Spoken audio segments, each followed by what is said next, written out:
We're back. Hello. Must be Tuesday. It is Tuesday.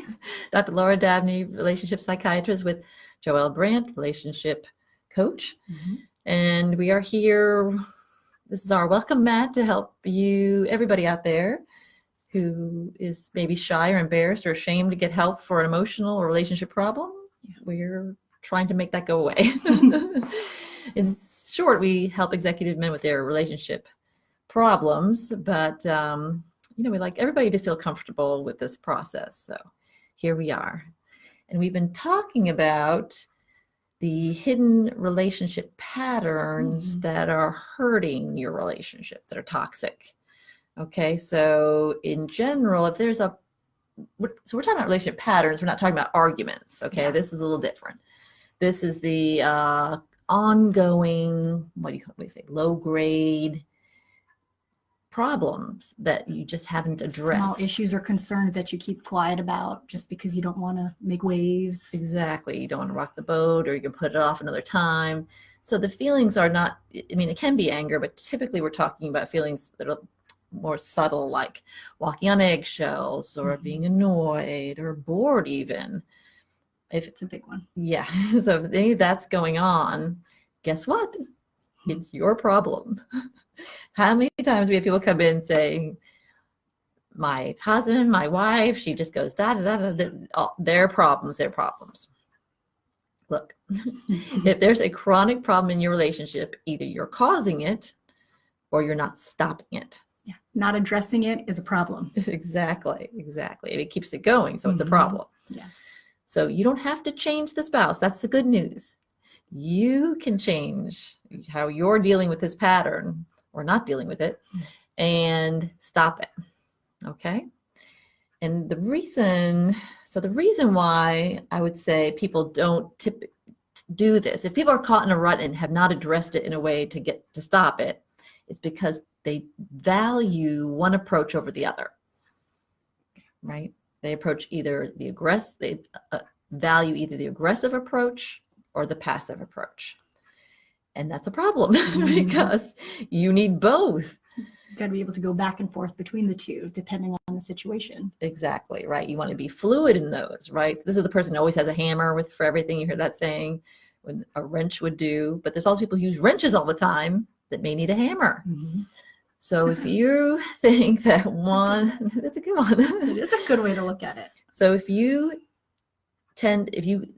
examine the pattern and your role in it, if you tend to value aggression, you're going to be sort of that one who's always criticizing, trying to get them to change, finding evidence to prove that you're right, right? That's all an aggressive approach. There's other aggressive approaches, which we would call those bad aggressive approaches. It's good aggressive approaches, which is putting up boundaries. That's our first video in this series, which was 2 videos ago. Those people think that people who value aggressive approaches think action is better. It maybe think it's more manly. Maybe think it's more valuable, right? Something along those lines is what we hear. Then there are the people who think passive approach is better, right? That's the one, definitely people that just stay quiet or just internalize what they're feeling, or like we said before, walk on eggshells, don't want to bring it up because maybe they don't want to deal with, anger, someone being angry at them, or, the anger themselves that they feel. Right. They're afraid of the reaction, so they keep it buried. So there's good passivity and there's bad passivity in reality. So we talk about that in our second video of this series, which was the last one. So in sum, if you're stuck in a pattern, look to see if you value aggressive approaches over passive approaches, then watch our videos and change. So you can go back and forth between the two. Or if you notice in yourself, like, okay, I'm always aggressive, then try a passive approach. Right. If you're always passive, maybe add that boundary. Right. Exactly. Just try something different. It is definitely something where you can't always do the same thing for everything. That's the point. You got to be able to look at yourself. Stop trying to change the other person and look at what you're doing. If you're doing the same thing over and over, it's not working. If the pattern's going on, it's not working. we hear this all the time. So if my wife just wasn't late to everything, then this would be fine and it would be over. It's if you can't stop the pattern without changing her. If she's late all the time and you just keep criticizing her, yelling at her, getting mad at her, right, it's still going on because she's getting defensive, because that's not good aggression, right? So what if you instead used a constructive aggression and went on without her? Boundary. And create a boundary. Right. I'm not going to let you control me with your lateness. I'm just going to carry on and go on without you. Let's see dinner, and she shows up. Oh, I'm almost done. Yeah, right. You can take yours to go. Right. Or I'm already at the party. We're having a good time without you. Let's see how long it lasts then. Mm-hmm. Okay. So what Joelle and I are saying is you have to change that pattern and find the one that works for your relationship. That's why it's on you to change, not on her, because her being late doesn't bother her. You keep waiting for her, so she's fine with it. You're not fine with it, so you have to change it. Okay, so now I said in the last one, there was one more category. So we have the aggressive maneuvers, and we have the passive maneuver, but we have one more, which is a combination, which I call a duplicitous maneuver, the duplicitous way of dealing with a relationship issue. Duplicitous ones are a combination. Okay, so my favorite one, I guess the most obvious one, is cheating. And folks, we're using cheating in the broadest sense, whether you're doing an emotional texting thing, sexting thing, looking at just looking at porn, when you have a wife or partner, those are all duplicitous, because you aren't, as Joelle's saying, you're not sharing your feelings with your partner. You're not saying, I miss our sex life. I need more from our sex life and our intimate life than you're giving me. Can we work that out? You're being passive. And then you're doing the aggressive part of sticking a knife in her throat by cheating. Acting out. Acting out, exactly. You're doing something outside the marriage. You're breaking a vow.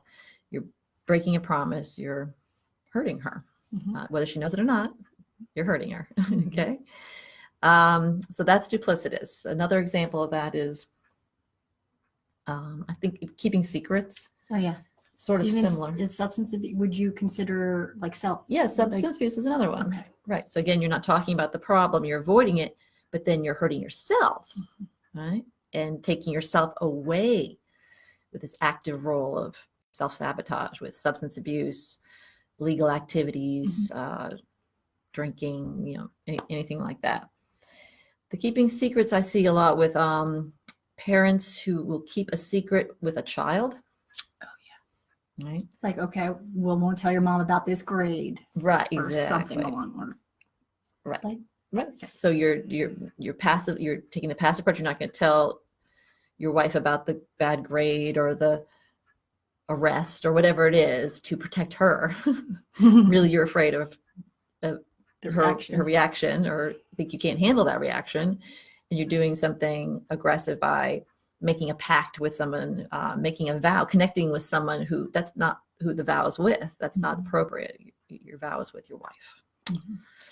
So that's the third area, and that you also have to look at a little bit more closely, because you're doing somehow you're valuing passivity in some places and aggression in another place, and you got them mixed up. Mm-hmm. Switched.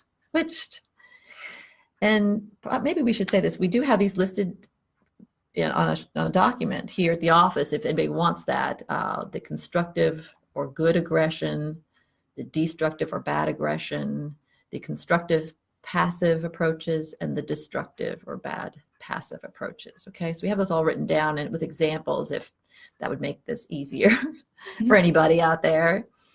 And if this speaks to you in some way, please love, like, or pass it along. And we'll see you next time. Have a good week. Thanks.